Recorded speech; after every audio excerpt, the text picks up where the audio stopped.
যে রক্তটা দিদি দেখাতে ভর্তি হয়েছিলেন, সেই রক্তটা দিদির ছিল না। আমি এত বৃহৎ জানি মমতা ব্যানার্জি সরকারটা পড়ে যাবে। মুখ খুলেছেন সোনালী গুহ। 21শে জুলাই মানে 1993 সালের 21শে জুলাই ঠিক কি কি ঘটেছিল, কতটা আহত হয়েছিলেন আজকের মুখ্যমন্ত্রী মমতা বন্দ্যোপাধ্যায় মুখ খুলেছেন। সেই সময়ে মমতার সব সময়ের সঙ্গী টানা 4 বার তৃণমূলের বিধায়ক সোনালী গুহ। 21শে জুলাই নিয়ে মিথ্যা বনাম সত্যের এই আলোচনা যদি ভালো লাগে অবশ্যই সাবস্ক্রাইব করবেন পিনাক্কি বলছে চ্যানেল। আর এখন একের পর এক বিস্ফোরক এবং এক্সক্লুসিভ দাবি জানতে দেখুন এবং শুনুন পিনাক্কি বলছে। বন্ধুরা, পশ্চিমবঙ্গের রাজনৈতিক ইতিহাসে 1993 সালের 21শে জুলাই একটা ঐতিহাসিক দিন। সেদিন কলকাতার রাজপথে পুলিশের গুলিতে মৃত্যু হয়েছিল 11 জন যুব কংগ্রেস কর্মীর। পরে হাসপাতালে আরো 2 জনের মৃত্যু হয়, আহত হয়েছিলেন অনেকে। কিন্তু সেই যে ঘটনা, সেই যে ইতিহাস, তা নিয়ে নানা মত আছে, অনেক প্রশ্ন। সেদিন কি পুলিশের লাঠিতে রক্তাক্ত হয়েছিলেন মমতা বন্দ্যোপাধ্যায়? হাসপাতালে ঠিক কি চিকিৎসার জন্য তাকে ভর্তি হতে হয়েছিল? সেদিন পুলিশকে গুলি চালানোর নির্দেশ দেওয়ার অভিযোগ উঠেছিল প্রথমে জ্যোতি বসু সরকার এবং পরে বুদ্ধদেব ভট্টাচার্য সরকারের মুখ্য সচিব মনীশ গুপ্তর বিরুদ্ধে। সেই মনীশ গুপ্তকে বুদ্ধদেব ভট্টাচার্যের বিরুদ্ধে জিতিয়ে কেন মন্ত্রী করেছিলেন মমতা বন্দ্যোপাধ্যায়? কেন মনীশ গুপ্তকে রাজ্যসভায় পাঠিয়েছিলেন? এই প্রশ্ন রয়েছে তৃণমূলের অন্দরেও। পরের দিন আনন্দবাজার পত্রিকায় ঠিক কি বেরিয়েছিল মমতা বন্দ্যোপাধ্যায়ের অসুস্থতা নিয়ে, জখম হওয়া নিয়ে, সেটাও আজকে আপনাদের দেখাবো আমি। শুরুতেই জানিয়ে রাখি, মমতার সেই কর্মসূচি হওয়ার কথা ছিল 13ই জুলাই, কিন্তু 12ই জুলাই তৎকালীন রাজ্যপাল পশ্চিমবঙ্গের নুরুল হাসানের মৃত্যু হয়। রাষ্ট্রীয় শোক, তার ফলে আন্দোলনের দিনটা পিছিয়ে 21শে জুলাই হয়। 1993 সালে যুব কংগ্রেসের সভাপতি ছিলেন, রাজ্য সভাপতি ছিলেন মমতা। তার বছর 2 আগেই বিপুল শক্তি নিয়ে ফের ক্ষমতায় এসেছে বামফ্রন্ট। আবার মুখ্যমন্ত্রী হয়েছেন জ্যোতি বসু, বিরোধী দলের ভূমিকায় তখন কংগ্রেস। তাদের অভিযোগ ছিল সেবার কারচুপি করেই ভোটে জিতেছে বামফ্রন্ট তথা সিপিএম। তাই সচিত্র ভোটার পরিচয়পত্রের দাবিতেই 21শে জুলাই মহাকরণ অভিযানের ডাক দিয়েছিলেন মমতা বন্দ্যোপাধ্যায়, যুব কংগ্রেস নেত্রী মমতা। ওই দিন সকাল 10টা থেকে মহাকরণের আশপাশের বিভিন্ন জায়গায় জমায়েত শুরু হয়। মহাকরণ ঘিরে মোট 5টি এলাকা দিয়ে এগোতে থাকেন যুব কংগ্রেস কর্মীরা। কিন্তু মহাকরণকে ততক্ষণে ব্যারিকেড দিয়ে ঘিরে ফেলেছে পুলিশ, তাদের ঢুকতে দেওয়া হবে না। তখন মিছিলে ছিলেন সৌগত রায়, শোভনদেব চট্টোপাধ্যায়, জ্যোতিপ্রিয় মল্লিক, মদন মিত্র এবং প্রয়াত পঙ্কজ বন্দ্যোপাধ্যায়ও ছিলেন সেই দিন। কিন্তু মহাকরণের পৌঁছানোর ঠিক আগে আগে সকলেই আটকে যায়। এই যে আটকে যাওয়া, এরপরে সংঘর্ষ বেঁধে যায়।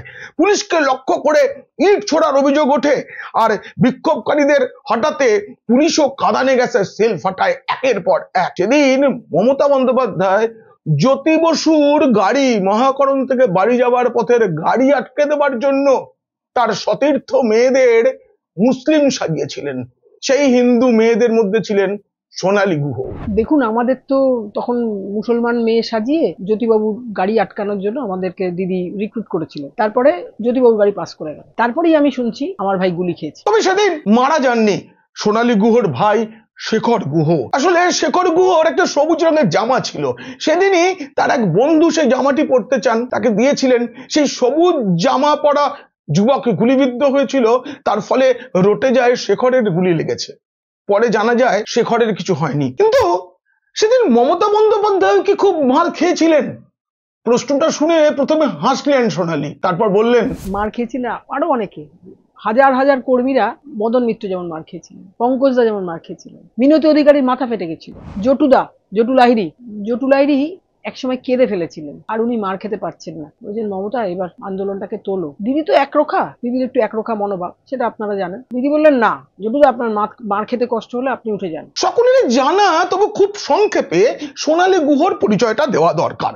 বরাবর দক্ষিণ 24 পরগনার সাতগাছিয়া বিধানসভা আসন থেকে জিততেন বামফ্রন্ট আমলের মুখ্যমন্ত্রী জ্যোতি বসু। টানা 5 বার তিনি সাতগাছিয়া থেকে জিতেছেন, আর 2001 সাল থেকে টানা 4 বার ওই একই আসন থেকে জিতেছেন সোনালী গুহ। কিন্তু তিনি জ্যোতি বসুর রেকর্ডটা ভাঙতে পারেননি। মমতা বন্দ্যোপাধ্যায়ের সবসময়ের সঙ্গী, কালীঘাটে বন্দ্যোপাধ্যায় পরিবারের একেবারে সদস্য হয়ে যাওয়া সোনালী গুহ, তিনি ওই 93 মিছিলে যেমন মমতার সঙ্গে ছিলেন, ঠিক তেমন করে ধর্মতলার অনশন মঞ্চে সিঙ্গুর আন্দোলনের সময় পাশে পাশে ছিলেন সোনালী গুহ। কিন্তু তাকে রেকর্ডটা করতে দেননি মমতা, 21-এর টিকিটই দেননি। দিদি একা রেকর্ড করবেন, দিদির ধারণা ছিল তাই। দিদির একটা ওই আত্মগরিমা ব্যাপারটা ছিল যে আমি সব। আমরা 21শে জুলাইয়ের আলোচনায় ফিরি। জেনে নিন ঠিক কি কি ঘটেছিল, কি হয়েছিল মমতার। সেদিন বেলা 11টা বাজতে না বাজতেই গোটা মধ্য কলকাতায় উত্তেজনা ছড়িয়ে পড়ে। মানে রেড রোডে পুলিশের ভ্যান জ্বালিয়ে দেয় যুব কংগ্রেস কর্মীরা, এবং একটি লরিকে ঢাল করে তারা এগোতে থাকে। এই সময় বিক্ষোভকারীদের তাড়া খেয়ে পুলিশের পদস্থ কর্তারা পালাতে শুরু করেন, আর তখনই পুলিশ গুলি চালাতে শুরু করে। সেদিন 13 জনের মৃত্যুর পর তদানীন্তন মুখ্যমন্ত্রী জ্যোতি বসু বলেছিলেন ওরা মহাকরণ দখল করতে আসছিল, পুলিশ তাই গুলি চালিয়েছে। এটা কিন্তু ঠিক। সেদিন খুব বর্বরচিত ভাবেই মমতা বন্দ্যোপাধ্যায়ের নেতৃত্বে যুব কংগ্রেসের আন্দোলন প্রতিহত করেছিল জ্যোতি বসু প্রশাসন। এখানে একটু শুনতে হবে মমতা বন্দ্যোপাধ্যায় সেই দিনটা সম্পর্কে তার জীবন সংগ্রাম বইতে কি লিখেছেন। এই যে তিনি যেটা লিখেছিলেন সেটা এখন তৃণমূলের যে অফিসিয়াল ওয়েবসাইট সেখানেও পাওয়া যায়, সেখানেও পুরো লেখাটা রয়েছে। মমতা লিখছেন, পুলিশ আবার উঠে এলো স্টেজে, রাইফেলের বাট দিয়ে আমার কোমরে আঘাত করলো। ওদিকে আরেক দল পুলিশ ততক্ষণে মঞ্চ লক্ষ্য করে টিয়ার গ্যাসের সেল ছোড়া আরম্ভ করেছে। পুলিশের রুদ্র মূর্তি দেখে আমার সহকর্মীরা জোর করেই আমাকে মঞ্চ থেকে নামিয়ে নিয়ে এলো। মমতা লিখছেন সেদিনকের সেই ঘটনা, মঞ্চের নিচে এক জায়গায় তখন আমি কোনো রকমে দাঁড়িয়ে আছি, কোমরে প্রচন্ড যন্ত্রণা হচ্ছে। কাউন্সিলর হৃদয়ানন্দ গুপ্ত চেষ্টা করছেন আমাকে সরিয়ে নিয়ে যাওয়ার জন্য। সেই সময় টিয়ার গ্যাসের 2টি জ্বলন্ত সেল এসে পড়লো আমার পায়ের সামনে। পুলিশ গুলি চালানোর জন্য তৈরি। মমতা লিখছেন, বন্দুকের নল আমার দিকেই তাক করা, যে কোনো সময় গুলি ছুটে আসতে পারে। মমতারই অসত্য, অধিকাংশ কথাই অসত্য বলে। জীবন সংগ্রাম বইতে মমতা আরো লিখেছেন, পুলিশকে বললাম ঠিক আছে আমাকে মেরে যদি শান্তি পান তো মারুন, কিন্তু নিরীহ মানুষের ওপর গুলি চালাবেন না। আমাদের ধারে কাছে কোনো ফটোগ্রাফারকে ঘেঁষতে দেওয়া হচ্ছিল না যাতে ঘটনার ছবি পরদিন কাগজে না বেরোয়। এই কথাটা মুখ্যমন্ত্রী মমতা বন্দ্যোপাধ্যায় লিখে রেখেছেন। কারণ ওই দিন মমতা বন্দ্যোপাধ্যায়ের ওপর যে পুলিশি নির্যাতনের কথা তিনি লিখেছেন সেই লেখার কোনো ছবি পাওয়া যায় না। মমতা তাই লিখেই রেখেছেন যে পুলিশ আসলে ঘেঁষতে দেয়নি ফটোগ্রাফারদের। এরপরে মমতা লিখছেন, আমার ব্যক্তিগত নিরাপত্তা রক্ষী মাইতি বাবু তার সার্ভিস রিভলভার বার করে চিৎকার করতে লাগলেন, খুব বাড়াবাড়ি হচ্ছে, এবার আমিও কিন্তু বাধ্য হব গুলি চালাতে। মাইতি বাবু যে এমনটা বলেছিলেন, মাইতি বাবুর সেই বয়ানটা পরের দিন আনন্দবাজার পত্রিকাতেও ছিল, আপনারা দেখুন। কিন্তু সেখানে এটাও উল্লেখ থাকে মমতা মঞ্চেই জ্ঞান হারান, কাঁদানে গ্যাসে অসুস্থ হন। মমতা বইতে এটাও লিখেছেন যে পুলিশের একটা গাড়িতে করে তাকে অন্য কোথাও নিয়ে যাওয়া হচ্ছিল। সেই সময় তিনি বলেন যে তিনি মেয়ো রোডে যেতে চান যেখানে গুলি চলেছে। এরপর তিনি লিখছেন, অন্য একটা পুলিশের গাড়ি পিছন থেকে এসে এই গাড়িটাকে মারলো ধাক্কা, প্রচন্ড ধাক্কা। আমাদের গাড়ির দরজাটা খুলে গেল সেই ধাক্কায়। ওই গাড়িটার দরজা খুলে এসে সোজা ধাক্কা মারলো আমার এলিয়ে পড়া শরীরে। তারপর আর কিছু দেখতে পেলাম না, একটা অন্ধকার যেন চোখের সামনে নেমে এলো। জ্ঞান যখন এলো দেখলাম আমি হাসপাতালে। দেখুন, দিদির তো গল্পের গরু গাছে ওঠে। আমি মমতা ব্যানার্জি অনেক অনেক জানি, অনেক, সেটা বললে না এখন তৃণমূল সরকারটা পড়ে যাবে। এখানে বলে রাখি, মমতা বন্দ্যোপাধ্যায়কে প্রথমে এসএসকেএম হাসপাতালে নিয়ে যাওয়া হয়েছিল। সেখানে ভর্তি না নিলে পরে বেসরকারি হাসপাতাল উডল্যান্ডসে তাকে নিয়ে যাওয়া হয়। এই হাসপাতালে ভর্তি হওয়ার সময় দেখা যায় মমতার শাড়িতে রক্ত লেগে। সোনালীরা তখনও জানেন দিদির রক্তপাত হচ্ছে, তারা খুব টেনশনে। কিন্তু সত্যিটা জানান, মমতার পাশে পাশে সবসময় ছিলেন সেদিন সাংবাদিক প্রবীর ঘোষাল। তাকে আপনারা চেনেন। তিনি সাংবাদিকতা থেকে অবসরের পর তৃণমূলে যোগ দেন, তৃণমূলে যোগ দিয়ে বিধায়ক হয়েছেন, তারপরে বিজেপিতে যোগদান করেন, হেরেছেন, আবার তৃণমূলে ফিরে গিয়েছেন। সেই প্রবীর ঘোষাল সোনালী গুহকে কি বলেছিলেন সেদিন? ওই তো উড়িয়ে দিলেন, বলতেন ধুস দিদিমণির কিচ্ছু হয়নি। মিনতি অধিকারীর মাথা ফেটে যে রক্তটা বেরিয়েছিল সেই রক্তটাই ওনার কাপড়ে লেগেছে। কিন্তু প্রবীর ঘোষাল অল অ্যালং দিদির সঙ্গে ছিলেন। প্রবীর ঘোষাল দেখেছিলেন মিনতি অধিকারী মাথা ফেটে গেছে, আর অনেকেরই। আমরা সবাই অবাক। প্রবীরদা আমাকে বলছেন তুমি যেন কিছুই জানো না, আমরা তো সবই জানি, অথচ কিছু বলা নিষেধ। প্রবীর ঘোষালের মুখে সব শুনে দিদিকে গিয়ে সত্যটা বলেন সোনালী।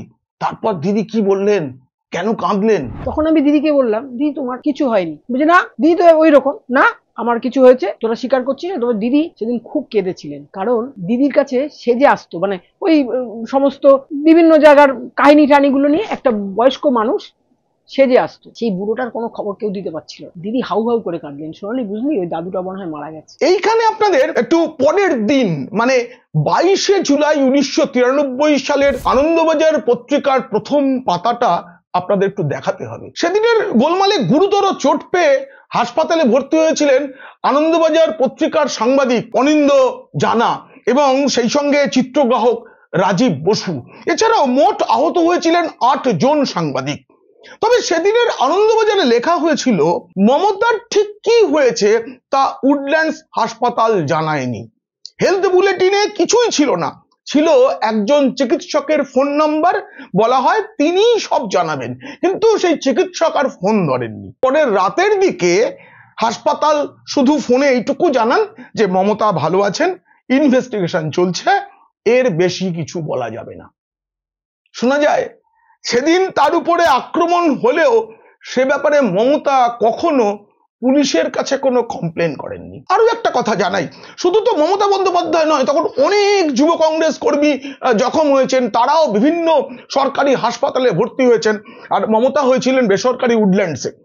তো এটা নিয়ে পরের দিন সম্ভবত সেই সময় বামপন্থী হিসাবে পরিচিত সংবাদপত্র আজকাল একটা 4 লাইনের ছড়া ছেপেছিল, সম্ভবত আজকালই ছাপা হয়েছিল, কর্মী তোমার মৃত্যু লেখা হাসপাতালের কিউতে, নেত্রী তুমি সুখে থেকো উডল্যান্ডস বেলভিউতে। ক্ষমতায় আসার পরে 21শে জুলাই কমিশন গঠন করেন মমতা।